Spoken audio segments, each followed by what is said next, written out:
বিসমিল্লাহ। এই ভিডিওতে মেনলি আমরা ধারকত্বের ম্যাথ দেখব, শুধুই ম্যাথ, এবং দুইটা নতুন সূত্র দেখব। গতকালকে যেটা ভিডিও দিয়েছিলাম সেটাতে যদি ধারকত্ব মনে হয় না অত ভালোভাবে ক্লিয়ার হয়েছে, আশা করি এই ভিডিওতে একদম ক্লিয়ার হয়ে যাবে। যেমন তো একটা ম্যাথ দেখি, বলা হচ্ছে কি 16 মাইক্রোফ্যারাডে এবং 22 মাইক্রোফ্যারাডে ধারকত্ব বিশিষ্ট দুটি ধারককে শ্রেণী সংযোগে সাজালে তুল্য ধারকত্ব কত হবে। তো যদি গতকালকে না বুঝো যে তুল্য ধারকত্ব জিনিসটা কি, সেটা আবারও বলি। তুল্য ধারকত্ব হচ্ছে আমি অনেকগুলো ধারক মানে একসাথে ব্যবহার না করে ওই ধারকগুলোর পরিবর্তে একটা মাত্র ধারক ব্যবহার করা, এটাই হচ্ছে আমাদের তুল্য ধারকত্ব, মানে তুল্য ধারক। যেমন আমরা হয়তো 9-10-এ যখন তড়িৎ পড়তেছিলাম তখন হয়তো রোধ পড়ছো, যে তুল্য রোধ কত, শ্রেণী সংযোগ এবং সমান্তরাল সংযোগ পড়ছো, ওইটাই। তো যেমন ধরো এখানে এই দুইটা ধারক তোমার কি আছে শ্রেণী সমবায় আছে। তো আমি এভাবে দুইটা ধারককে শ্রেণীতে মানে সিরিজে সংযুক্ত না করে ওই দুইটা ধারকের পরিবর্তে যদি আমি একটা ধারক ব্যবহার করে একই রকম কাজটা আমি আদায় করতে পারি, তাহলে আমার লাভ বেশি হচ্ছে না? আমার এখানে দুইটা ধারক কিনতে হলো না, দুইটা ধারক না কিনে আমি একটা ধারক কিনেই আমার কাজটা হয়ে যাচ্ছে। তো সেটাতে আমার সুবিধা বেশি, সেখান থেকে আমার তুল্য ধারকত্বের বিষয়টা আসছে। তার মানে হচ্ছে এই দুইটা ধারককে আমি যদি এভাবে শ্রেণীতে রাখি, শ্রেণীতে মানে এভাবে যদি আমি একই লাইনে রাখি, মানে সিরিজে সংযুক্ত করি, একই সিরিজে যদি সংযুক্ত করি, শ্রেণীর ইংলিশ হচ্ছে সিরিজ, তাহলে আমি যে ধারকত্বটা পাবো এই দুইটার পরিবর্তে আমি যদি এই ধারকটা ইউজ করি তাহলে আমি সেম ধারকত্বটাই পাবো, এবং এটাকে বলা হচ্ছে তুল্য ধারকত্ব। তো তুল্য ধারকত্ব আমার যখন শ্রেণী সংযোগ করব তখন একরকম নিয়মে বের করব, যখন আমি সমান্তরাল সংযোগে ব্যবহার করব তখন এক নিয়মে বের করব। যখন আমরা শ্রেণী সংযোগে ব্যবহার করি তখন আমরা তুল্য ধারকত্বের সূত্র পাইছি 1/CS = 1/C1 + 1/C2। তো 1/CS = C1 এর জায়গায় 16, C2 এর জায়গায় 22 বসাই দিলাম। 1/16 + 1/22 = 0.108। তো 1/CS = যদি 0.108 হয় তাহলে CS কি হবে? 0.108কে উল্টাই দাও, মানে 1/0.108, মানে বিপরীতকরণ করো, CS = কী হবে? 1/0.108, তাহলে আসবে তোমার 9.26 মাইক্রোফ্যারাডে। মানে এটার কথা হচ্ছে তুমি এই দুইটা ধারককে, মানে 16 মাইক্রোফ্যারাডে এবং 22 মাইক্রোফ্যারাডে, এই দুইটা ধারককে তুমি এভাবে শ্রেণীতে সংযুক্ত করে তুমি যে কাজটা পাবা, তুমি যদি একটা 9.26 মাইক্রোফ্যারাডের ধারককে তুমি যদি ওই জায়গাতে বসাও তাহলে তুমি সেম রকম কাজটা পাবা। ধারকের কাজ মানে কি? ধারকের কাজ হচ্ছে তোমার কি, চার্জকে কী করে রাখা, সঞ্চিত করে রাখা, ওরা আধার মানে চার্জকে ওরা কী করে রাখে, জমা করে রাখে, সেটাই হচ্ছে আমার ধারকের কাজ। তো সুতরাং এই দুইটা ধারককে তুমি এভাবে শ্রেণীতে রাখলে, মানে এভাবে সিরিজ সংযোগে রাখলে ওরা যে পরিমাণ চার্জটা সঞ্চয় করতে পারবে, এই দুইটা ধারককে এভাবে শ্রেণীতে না রেখে ওই জায়গায় যদি আমি শুধু একটা 9.26 মাইক্রোফ্যারাডের ধারক ইউজ করি তাহলে ওইটাও তোমার কি সেম একই পরিমাণ চার্জ কী করতে পারবে, সঞ্চয় করে রাখতে পারবে। তো এটাই হচ্ছে আমার তুল্য ধারকত্ব, যে অনেকগুলো ধারক আমি ব্যবহার না করে তার পরিবর্তে একটা ধারক আমি ব্যবহার করা। তো সেটা আমার যদি শ্রেণীতে থাকে, মানে ওই অনেকগুলো ধারকের মধ্যে যে সংযোগটা, ওই সংযোগটা যদি আমার শ্রেণীতে থাকে তাহলে আমি এভাবে বের করব, আর যদি প্যারালালে থাকে তাহলে আমি যোগ করে বের করব। প্যারালালের একটা অঙ্ক আমরা পরে দেখতেছি। আর শ্রেণীতে অনেক সময় তোমার অবজেক্টিভের মধ্যে আসে যে এই দুইটা ধারকের মান দিয়ে থাকে, এই দুইটা ধারকের তুল্য ধারকত্ব কত, শ্রেণীতে তুল্য ধারকত্ব কত, তখন অবজেক্টিভ আসলে এত কিছু কাহিনী করতে পারবে, তখন এই শর্টকাটটা ইউজ করিও। CS = হচ্ছে CN/C2 / C1 + C2। তুমি নিজেও এখানে C1 এর জায়গায় 16 এবং C2 এর জায়গায় 22 বসায় করে দেখিও, তোমার 9.26 আসবে। এটা দুটি ধারকের শ্রেণী সংযোগের ক্ষেত্রে। আবার তিনটি ধারকের, যেহেতু আমাকে তিনটা ধারকের শ্রেণী সংযোগ দেয় তখন আবার এই শর্টকাট ইউজ করতে যাইও না, তিনটা ধারকের ক্ষেত্রে কিন্তু এটা হবে না, ঠিক আছে?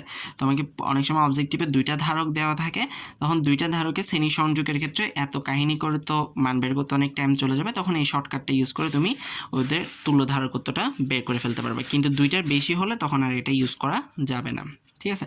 এবং এই শর্টকাটটা কীভাবে আসছে সেটাও আমরা একটু পরে দেখব। তো আশা করি বুঝছো মানে তুল্য ধারকত্ব জিনিসটা কী। তুল্য ধারকত্ব হচ্ছে অনেকগুলো ধারকের পরিবর্তে যখন আমি একটা মাত্র ধারক ব্যবহার করি তাহলে ওই যে একটা মাত্র ধারক ব্যবহার করতেছি ওই ধারকের ধারকত্বটাকেই আমি কি বলতেছি, তুল্য ধারকত্ব। এখন দেখি সমান্তরাল হলে কি হবে।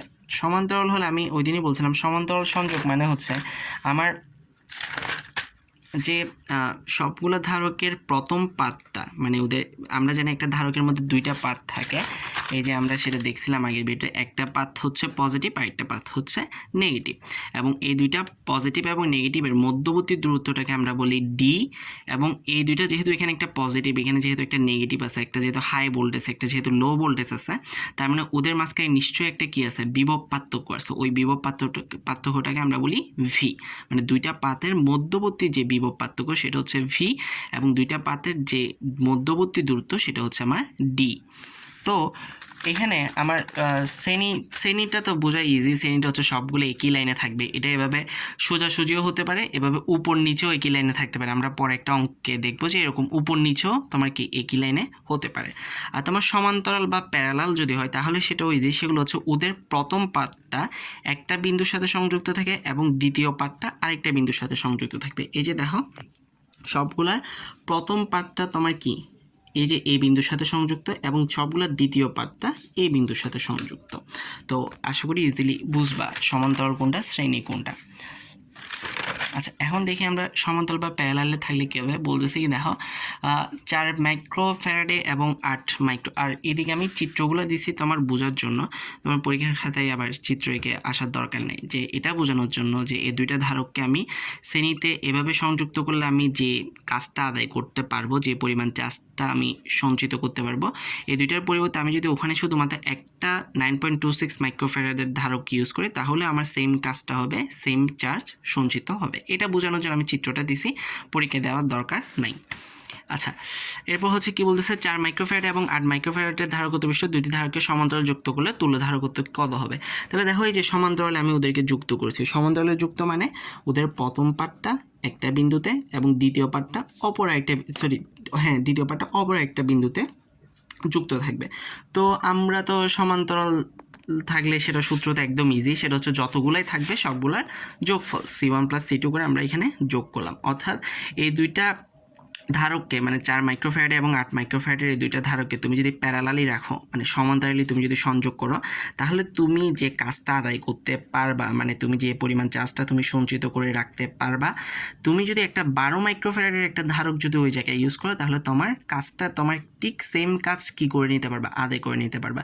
তাহলে তোমার এরকম 2টা বা 3টা বা 4টা 5টা ধারক না কিনে ওদেরকে তুমি কি অবস্থায় রাখতে চাইতেছো, শ্রেণী অবস্থায় না সমান্তরাল অবস্থায় রাখতে চাইতেছো, ওইটা হিসাব করে তুমি যদি ওদের তুল্য ধারকত্বটা বের করে ওর পরিবর্তে যদি একটা ধারক ইউজ করো তাহলে তোমার লাভটা বেশি। ঠিক আছে, এই চিন্তা ভাবনা থেকে তোমার কি তুল্য ধারকত্বের বিষয়টা আসছে। আচ্ছা, এখানে একটা জিনিস খেয়াল করো, আমরা তো এখানে তুল্য ধারকত্বটা হিসাব করলাম। এখন বলতেছে কি উল্লেখিত সংযোগে 100 ভোল্টের বিভব পার্থক্যের মধ্যে রাখা হলে ধারকের সঞ্চিত চার্জের পরিমাণ কত। তো আমরা ধারকের চার্জের পরিমাণের সূত্র কিন্তু আমরা জানি, যে আমরা ধারকের সূত্র দেখছিলাম যে C = Q/V। এখান থেকে আমরা ধারকের চার্জের সূত্রটা পাইছিলাম Q = CV, মানে ওই ধারকের ধারকত্ব ইন্টু তোমার এই যে দুইটা পাতের মধ্যবর্তী বিভব পার্থক্যটা। ঠিক আছে, তাহলে আমার এখানেও ঠিক Q = C × V। ঠিক আছে, C আমি এখানে পাইছি, যেটা প্যারালালি সংযোগ ছিল 12 ইন্টু তোমার V এর মান হচ্ছে 100। এবং এখানে একটা জিনিস খেয়াল করো, সেটা আমি আগের ভিডিওতেও বলতেছি এখনও বলতেছি, তুমি যখন এরকম তোমাকে যদি খালি তুল্য ধারকত্ব বের করতে বলে তখন তুমি জাস্ট মাইক্রোফ্যারাডেতে রেখে আনসার লিখে দাও, কোনো সমস্যা নেই। ঠিক আছে, ফ্যারাডেতে নিলেও কোনো সমস্যা নাই, 10⁻6 করে।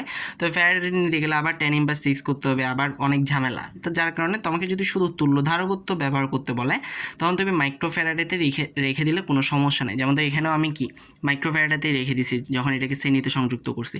কিন্তু তুমি ওই ধারকত্বটা থেকে যখন অন্য কিছু বের করতে যাবা, যেমন তুমি এখানে ওই 12 মাইক্রোফ্যারাডে থেকে তুমি কি করতে যাচ্ছ, চার্জের মানটা বের করতে যাচ্ছ, তখন তোমাকে কি করতে হবে, মাইক্রোফ্যারাডেকে ওর SI এককে মানে ইন্টারন্যাশনাল ইউনিট যেটা মানে ফ্যারাডেতে নিয়ে আসতে হবে। কেননা তুমি মাইক্রোফ্যারাডেকে তুমি ফ্যারাডেতে আনলেই তোমার চার্জের মানটা কি হবে, কোলম হবে। মানে ফ্যারাডেকে ভোল্টেজ দিয়ে গুণ করলে যেটা পাই সেটাই হচ্ছে আমার কোলম। মাইক্রোফ্যারাডেকে ভোল্টেজ দিয়ে গুণ করলে আমরা কি পাই না, কোলম পাই না। তো যার কারণে তুমি যদি তুল্য ধারকত্ব বের করতে বলে তখন মাইক্রোফ্যারাডেতে রেখে দাও, কোনো সমস্যা নাই।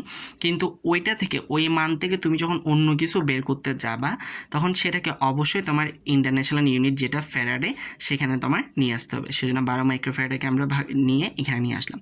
আর এখানে একটা জিনিস খেয়াল করো, অনেক সময় তোমার প্রতিটা ধারকের আলাদা আলাদা চার্জের মান হিসাব করতে বলে, প্রতিটা ধারকের আলাদা আলাদা চার্জের মান হিসাব করতে হবে। আমি এখানে বলছি কি উল্লেখিত সংযোগে বলতে এই যে এই দুইটাকে সমান্তরাল সংযোগ করে যে আমি একটা তুল্য ধারকত্ব পাইছি, এই সংযোগটাতে যদি এখন আমি 100 ভোল্টের একটা বিভব পার্থক্য রাখি তাহলে কি পরিমাণ চার্জ তোমার কি থাকবে সেটা। কিন্তু অনেক সময় পরীক্ষার মধ্যে এমনভাবেও দেয়া থাকে যে প্রতিটা ধারকের আলাদা আলাদা সঞ্চিত চার্জের পরিমাণ, তখন তোমাকে কি করতে হবে, একবার এই যে C1 ধারকের জন্য একবার চার্জের মান বের করতে হবে এবং C2-র জন্য একবার চার্জের মান বের করতে হবে। অর্থাৎ তোমার এখানে একবার C1 বসাইয়া চার্জের মান বের করবা, আর একবার C2 বসাই চার্জের মান বের করবা। ভি এর মানে কি থাকবে 100 ভোল্ট, সেটাই কি থাকবে, মানে আশা করি বুঝছো। তখন মানে একবার এইরকম হবে, একবার প্রথম ধারকের জন্য তুমি চার্জের মান বের করবা এভাবে Q1 is equal two C1V। C1 এর জায়গায় তুমি ওই যে 4 মাইক্রোফ্যারাডে মানে 4 × 10⁻6 ফ্যারাডে বসাবা, আর এবার তুমি কি Q2 is equal two C2V। C2 এর জায়গায় তুমি ওই যে 8 মাইক্রোফ্যারাডে মানে 8 × 10⁻6 ফ্যারাডে ইউজ করবে, আর ভি এর জায়গাটা কি থাকবে 100 ভোল্ট। মানে এটা বুঝবা, এটা তোমার মানে প্রশ্নের মধ্যে বলে দিবে যে প্রত্যেক ধারকের মধ্যে সঞ্চিত চার্জের পরিমাণ কত। মানে প্রত্যেক ধারকের মধ্যে যখন সঞ্চিত চার্জের পরিমাণ এভাবে নির্দিষ্ট করে বলবে তখন তুমি আলাদা আলাদা ধারকের জন্য সেটা বের করবা। আর যদি এভাবে বলে যে উল্লিখিত সংযোগে, ঠিক আছে, প্রত্যেক ধারকের কথা আলাদা করে বলে নাই, উল্লিখিত সংযোগে ধারকের সঞ্চিত চার্জের পরিমাণ, উল্লিখিত সংযোগ বলতে বোঝাইতেছে এই যে এই দুইটা প্যারালাল করে যে আমি একটা তুল্য ধারক পাইলাম না, সেই সংযোগটাতে আমি যদি এখানে এ বরাবর একটা বিভব পার্থক্য রাখি তাহলে যেটা হবে। তো আশা করি বুঝছো। তো এই ছিল আমার তুল্য ধারকত্ব। আমি কালকে হয়তো মনে হয় ঠিকভাবে বুঝে নাই, সেজন্য একটু আমি ব্রিফ করলাম। আচ্ছা, এখন আরও কিছু আমরা ম্যাথ দেখি। যেমন ধরো এই ধরনের একটা ম্যাথ আমি করাইছিলাম যে 3টা 4টা একসাথে থাকলে তখন কি হবে। যেমন ধরো এই ম্যাথটাতে খেয়াল করো, তোমার 3টা ধারকত্ব আছে C1 C2 C3। এখন এখানে কে কোন কীভাবে আছে খেয়াল করলে দেখো C1 এবং C2 তোমার শ্রেণীতে আছে, ঠিক আছে। আর C1 C2 এর সাথে C3 আবার কিসে আছে, প্যারালালি আছে। তো আমি এটা পুরাটাকে একসাথে এভাবে হিসাব করতে পারবো না, আমি স্টেপ বাই স্টেপ হিসাব করবো। কীভাবে স্টেপ বাই স্টেপ হিসাব করবো, প্রথমে আমি এই C1 এবং C2টাকে আমি প্রথমে এই দুইটা যেহেতু শ্রেণীতে আছে এই দুইটা শ্রেণী সংযোগটা আমি হিসাব করে নিই। তো দেখো প্রথমে ওই দুইটা শ্রেণী সংযোগ হিসাব করে নিলাম। আমরা জানি 1/CS is equal two 1/C1 + C2। এখান থেকে আমরা CS এর মান বের করলাম 1.72 মাইক্রোফ্যারাডে। মানে এই দুইটার পরিবর্তে এখন আমি একটা বসালাম। এখন এই দুইটার পরিবর্তে আমি কোনটায় বসাবো, যেহেতু এই দুইটা শ্রেণীতে আছে সুতরাং এই দুইটার পরিবর্তে আমি শ্রেণী সংযোগ সিরিজ CS বসাইলাম। ওই যে আমি একটু আগে এখানে যেরকম করলাম যে দুইটার পরিবর্তে আমি CSকে বসাইলাম না, মানে দুইটা এভাবে শ্রেণীতে থাকা যে কথা, একটা এভাবে CS থাকাও একই কথা, মানে একটা 9.26 মাইক্রোফ্যারাডে থাকাও একই কথা। ঠিক এখানেও সেম ঘটনাটাই ঘটলো। এই দুইটা এভাবে থাকা যে কথা, এই দুইটার পরিবর্তে ওদের যে শ্রেণী সংযোগে যে তুল্য ধারকটা পাবো সেটা যদি বসাই তাহলে একই কথা। তাহলে সেটার জন্য তো আমার এই দুইটার তুল্য ধারকত্ব নির্ণয় করতে হবে। তো এই দুইজনের আমি কি করলাম, তুল্য ধারকত্বটা নির্ণয় করলাম। তাহলে এখন কাজটা ইজি হয়ে গেল আমার। এখন আমি এই দুইজন এখন আমার কিসের মধ্যে আছে, মানে আমি ছোট করছি, প্রথমে এই দুইজনকে নির্ণয় করে এখানে বসালাম, এবার এখন এই দুইজনে নির্ণয় করবো। তাহলে এখানে খেয়াল করো CS এবং C3 তোমার কিসে আছে, প্যারালালি আছে। সুতরাং আমি CP = কি লিখতে পারি, CS + C3 1.72 + 2 3.72 মাইক্রোফ্যারাড। তো এটাই হচ্ছে আমার কি এই সংযোগের তুল্য ধারকত্ব। মানে আমি এভাবে তিনটা ধারককে প্রথম এবং দ্বিতীয়টা আমার শ্রেণীতে এবং তৃতীয়টা ওই দুজনের সাথে প্যারালালি এভাবে সংযুক্ত করে আমি যে ধারকত্বটা পাবো সেটা না করে আমি যদি একটা 3.72 মাইক্রোফ্যারাডের একটা ধারক ইউজ করি তাহলে আমি কি একই পরিমাণ কাজটা আদায় করে নিতে পারবো। তো আশা করি বুঝছো। এখানে আমি স্টেপ বাই স্টেপ এটা কি করলাম, সমাধান করলাম। তুমি একসাথে কখনো সমাধান করতে পারো, তোমাকে স্টেপ বাই স্টেপ আগাইতে হবে। প্রথমে এই দুইটা আমার শ্রেণীতে আছে, এই দুইটা আমি শ্রেণীতে হিসাব করে নিয়েছি।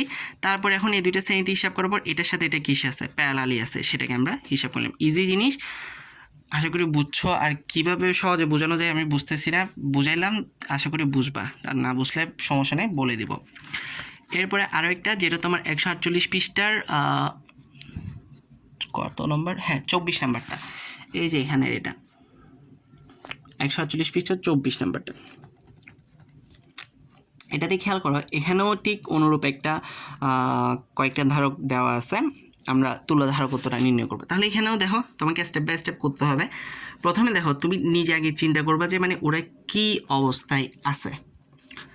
এই দুইটা ধারক দেখো কি অবস্থায় আছে, ইজিলি বুঝতেছ।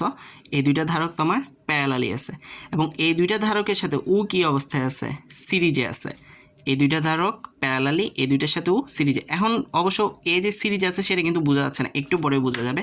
তো আমরা যেহেতু প্রথমে এই দুইটা ধারক যেহেতু প্যারালালি আছে, আমরা এই দুইটা ধারককে আগে হিসাব করে নিই।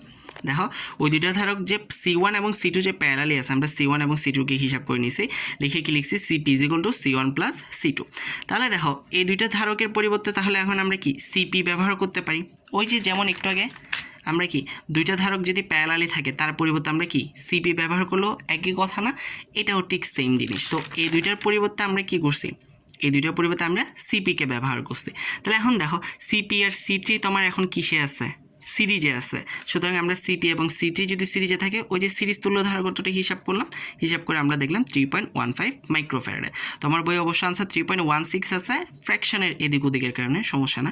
তো আশা করি বুঝছেন বিষয়টা, যে আমি প্রথমে ধাপে ধাপে করব। প্রথমে আমার এই দুইটা কিসে আছে, প্যারালালি আছে, এই দুইটা আমি প্যারালালি করলাম, করার পর এটার সাথে এটা কিসে আছে, এটার সাথে এটা সিরিজ আছে, তখন আমি পরে সিরিজে হিসাব করলাম, ঠিক আছে। এবং অর্থাৎ এই তিনটাকে এভাবে রাখলে আমি যে কাজটা পাবো, আমি ওই তিনটার পরিবর্তে আমি যদি একটা 3.15 মাইক্রোফ্যারাডের ধারক ইউজ করি, একটা তুল্য ধারক ইউজ করি, তাহলে আমি একই কাজটা আদায় করে নিতে পারবো। তো বুঝছেন আশা করি যে দুইটা দুই রকম। প্রথমে এখানে এই দুইটা সিরিজটা হিসাব করে পরে প্যারালালটা হিসাব করলাম, আর এখানে এই দুইটা তোমার প্যারালালি করার পর দেখা যাচ্ছে তার সাথে এটা কিস আছে, সিরিজ আছে, সেটা আমরা হিসাব করলাম। আচ্ছা, এরপর দেখি তোমার 148 পৃষ্ঠার 25 নাম্বার অঙ্কটা দেখি। এটাতে ওই যে তোমার ওই কথাটা বলা আছে যে খেয়াল করো, তোমার দুইটা ধারকত্ব দিয়ে দিছে, একটা হচ্ছে 300 মাইক্রোফ্যারাডে আর একটা হচ্ছে 500 মাইক্রোফ্যারাডে।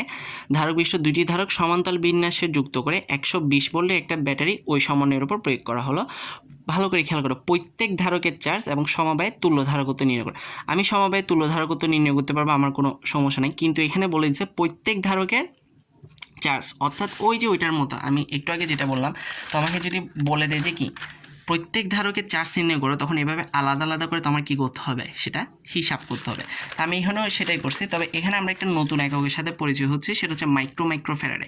মাইক্রোফ্যারাডে এটা মানে কি, একটা জিনিস খেয়াল করো, এটার মানে হচ্ছে তোমার 1 মাইক্রোফ্যারাডে ইজ ইকুয়াল টু কত, 1 মাইক্রোফ্যারাডে ইজ ইকুয়াল টু আমরা জানি, আচ্ছা 1 ফ্যারাডে বাদ দাও, 1 মাইক্রো ইজ ইকুয়াল টু কত, 10⁻6। তখন যেহেতু এখানে দুইটা মাইক্রো চলে আসলে কি হবে, 10⁻6 × 10⁻6। তা আমরা জানি গুণের সময় তো আমার কী হয়, পাওয়ার যোগ হয়, তাহলে -6 আর -6 যোগ করলে কত হয়, 10⁻12। সুতরাং 1 মাইক্রো ইজ ইকুয়াল টু হচ্ছে তোমার কত, 10⁻12। 1 মাইক্রো ইজ ইকুয়াল টু হচ্ছে 10⁻6। যখন আরও একটা মাইক্রো এখানে চলে আসছে, আরও একটা মাইক্রো আসার মানে কি, এই 10⁻6-এর সাথে এই 10⁻6 গুণ, তো 10⁻6-এর সাথে 10⁻6 গুণ করলে আমরা জানি গুণের সময় পাওয়ার যোগ হয়, -6 আর -6 যোগ করলে -12। সুতরাং আমরা বলতে পারি 1 মাইক্রোফ্যারাডে ইজ ইকুয়াল টু 10⁻12 ফ্যারাডে। তো এখান থেকে আমরা আরেকটা কথা বলতে পারি, আমরা তো জানি কি 1 পিকো, তোমাকে একটা চার্ট আজকে লিখে দিয়েছিলাম, ও মেসেঞ্জারে ছবি পাঠিয়েছিলাম, ওখানে হয়তো দেখছো যে পিকো ইজ ইকুয়াল টু আবার কত, 10⁻12। তো এখান থেকে আমরা বলতে পারি যে কি 1 মাইক্রোফ্যারাডে আবার কি আমার 1 পিকোফ্যারাডের সমান। তাহলে এখন অঙ্কটা করি আমরা। প্রথম ধারকের চার্জ তাহলে Q1 = C1V। C1 এর মান তো দেওয়াই আছে 300 মাইক্রোফ্যারাডে। তো 300 মাইক্রোফ্যারাডে থেকে আমার এখানে ফ্যারাডেতে নিতে হবে, আমি 3 লিখলাম কেন, এটা 300 হবে, এটা এখানে 300 হবে, 300 × 10⁻12, এটাও 300 হবে, ঠিক আছে। 300 × 10⁻12 × 120, তাহলে কি আনসার ঠিক আছে, 3 × 12 = 36, এখানে 2টা শূন্য, এখানে 2টা, সুতরাং 12 থেকে 4 কমবে, হ্যাঁ ঠিক আছে। 3.6 × 10⁻8 কুলম্ব, ঠিক আছে। আর তাহলে দ্বিতীয় ধারকের সঞ্চিত চার্জটা কত আসবে, Q2 = C2V। দ্বিতীয় ধারকের 500 মাইক্রোফ্যারাডে, সুতরাং C2 = 500 মাইক্রোফ্যারাডে করে আমরা এটা বের করলাম। এখন বলা হচ্ছে যে তুল্য ধারকত্ব নির্ণয় করো। তাহলে তুল্য ধারকত্ব যেহেতু দুইটা ধারক আমার কিসে আছে, তোমার সমান্তরালে আছে, তো সমান্তরালে থাকলে তো আমরা জানি কী করতে হয়, যোগ করতে হয়। সুতরাং আমরা যোগ করে তুল্য ধারকত্বটা নির্ণয় করে ফেলাম। এখন তুল্য ধারকত্বকে তুমি চাইলে 800 মাইক্রোফ্যারাডেতে রাখতে পারো, কোনো সমস্যা নেই, আনসার ঠিক থাকবে। আবার তুমি চাইলে সেটাকে কি ফ্যারাডেতে নিয়েও করতে পারো, তোমার বইয়ে যেটা করা হয়েছে। এবং তোমার বইয়ে আনসার দিছে 8 × 10⁻8। আমি বুঝি নাই 8 × 10⁻8 কীভাবে আসছে, তবে এটা 8 × 10⁻8 হবে না, 8 × 10⁻10 হবে। এই যে এখানে তোমার আনসার দিছে 8 × 10⁻8 নাকি আমি চোখে কম দেখতেছি? আচ্ছা যাই হোক, এটা 10⁻8 থাকলে কীভাবে আসছে বুঝতেছি না, এটা 10⁻10ই হবে। আমি হিসাব করে দেখলাম 10⁻10, তুমি আরেকবার হিসাব করে দেখতে পারো। তো যেটা বলতেছিলাম, তুমি এটাকে মাইক্রো ফ্যারাডেতে রাখো এবং ফ্যারাডেতে রাখো, কোনো সমস্যা নাই। তবে আমার মতে যেহেতু আমরা ধারকের ক্ষেত্রে সাধারণত দুইটা একক ইউজ করে থাকি, একটা হচ্ছে ফ্যারাডে, একটা হচ্ছে মাইক্রো ফ্যারাডে। আমরা মাইক্রো ফ্যারাডেটাই বেশি ইউজ করি। ফ্যারাডে হচ্ছে মানে মেইন কথা হলো ধারকে আমরা দুইটা একক ইউজ করি সাধারণত, একটা হচ্ছে ফ্যারাডে আর একটা হচ্ছে মাইক্রো ফ্যারাডে। তো আমরা সাধারণত মাইক্রো ফ্যারাডে এই এককটা ইউজ করি না, যার কারণে আমার মত থাকবে এটা যদি মাইক্রো ফ্যারাডেতে এটা না রেখে তুমি এটা থেকে তুমি ডিরেক্টলি কি ফ্যারাডেতে নিয়ে যাইও, ঠিক আছে? মানে মাইক্রো ফ্যারাডেতে রাখি না, রাখলে যে আনসার ভুল হবে না তা না, তবে না রাখাই বেটার। কেননা আমরা ধারকত্বের একক হিসেবে দুইটা জিনিস ইউজ করি, একটা হচ্ছে মাইক্রো ফ্যারাডে, একটা হচ্ছে ফ্যারাডে। আচ্ছা, এখন আসি তোমার 148 পৃষ্ঠার 23 নাম্বারটা। হ্যাঁ, 23 নাম্বারটা খুবই ইম্পর্টেন্ট একটা তোমার ম্যাথ। সেটা হচ্ছে তোমার দুইটা ধারককে তুমি যদি সমান্তরালে সংযোগ করো তাহলে তার ধারকত্ব দেওয়া আছে তুল্য ধারকত্ব, এবং শ্রেণীতে সংযুক্ত করলে তার তুল্য ধারকত্ব দেওয়া আছে। এখন তোমার বলতেছে ধারক দুটি ধারকত্বের মান নির্ণয় করতে বলতেছে, মানে ধারক দুটি C1 এবং C2 এর মান নির্ণয় করতে বলতেছে। তাহলে এটা খুবই ইম্পর্টেন্ট, একটু খেয়াল করি। তোমার আমরা ধরলাম ধারক দুইটা হচ্ছে আমার C1 এবং C2। তোমার এখানে ধারক দুইটাকে সমান্তরালে সংযুক্ত করলে তুল্য ধারকত্ব মানে CP এর মান দেওয়া আছে 5। সুতরাং আমরা বলতে পারি আমরা CP = জানি কি, আমরা সমান্তরাল থাকলে যোগ করে বের করি। সুতরাং আমরা বলতে পারি কি C1 + C2 = 5। এটাকে আমরা 1 নম্বর সমীকরণ দিলাম। আবার আরেকটাতে বলা আছে কি শ্রেণীতে সংযুক্ত করলে তোমার তুল্য ধারকত্ব হবে 1.2 নাকি, হ্যাঁ 1.2 ফ্যারাডে। তো আমরা জানি শ্রেণীতে সংযুক্ত করলে 1/C1 এটা হয়। তো এখানে C1 + C2, সুতরাং CS = C1 C2 / C1 + C2। এখন আশা করি বুঝছো শর্টকাটটা করতে আসছে, ওই যেখানে একটা শর্টকাট লিখে দিয়েছিলাম, CS = C1 C2 / C1 + C2। এটা শর্টকাটটা এভাবেই আসছে, ঠিক আছে? তো CS = তো ওখানে বলেই দিছে 1.2, তাহলে আমরা কি লিখতে পারি, C1 C2 / C1 + C2 = 1.2, CS এর জায়গায় বসাই দিলাম। আর এখান থেকে আমরা পাইছি কি C1 + C2 এর মান হচ্ছে 5। আমি এখান থেকে C1 + C2 এর মান 5 বসাই দিলাম। তো এখান থেকে ক্রস গুণন করলে আমি C1 C2 এর মান 6 পাই। এখন আমরা একটা 7-8 এর একটা সূত্র দেখি, সূত্র হয়তো জানো, সেটা হচ্ছে m/n/p² অনুসিদ্ধান্তের সূত্র। m/n/p² অনুসিদ্ধান্ত হচ্ছে a + b² - 4ab। এটা ইউজ করে, এই সূত্রটা ইউজ করে আমরা C1 - C2² এর মানটা বের করব। তাহলে দেখো C1 - C2² মান বের করলাম, a + b² - 4ab। C1 + C2 এর মান জানি 5² - 4 × 6 25 - 24 = 1। C1 - C2² এর মান যদি 1 হয় তাহলে C1 - C2 এর মান কত হবে, √1 = 1। এখন তুমি বলতে পারো এখানে কেন এই সূত্রটা ইউজ করলাম। তাহলে একটা জিনিস খেয়াল করো, যেমন ধরো সাপোজ তোমার কাছে a + b এর মান এবং a - b এর মান জানা আছে, তাহলে তুমি এখানে যোগ বিয়োগ করে a এবং b এর মানটা কী করতে পারো, বের করতে পারো। তো আমার কাছে C1 + C2 এর মান জানা আছে 5। তো এই সূত্র ব্যবহার করে আমি C1 - C2 এর মানটাও কী করে ফেলতে পারতেছি, বের করে পারতেছি।